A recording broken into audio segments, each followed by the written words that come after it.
ليس كل مصل يصلي.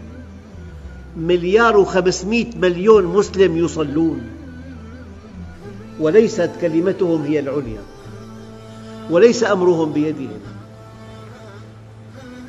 وللطرف الآخر عليهم 1000 سبيل وسبيل.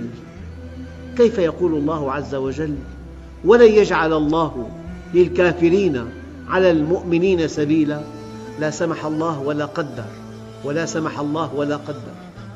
أنت حينما تأكل مالا حراما حاسب نفسك، أتستطيع في الصلاة أن تخشع، أو أن تتصل بالله، أو أن تناجي ربك؟ أبدا، تؤدي صلاة شكلية لا معنى لها إطلاقا، لأن الذنب حجبك عن الله عز وجل. أنت حينما تضع يديك على هذه الحقيقة، الذنب يحجب عن الله،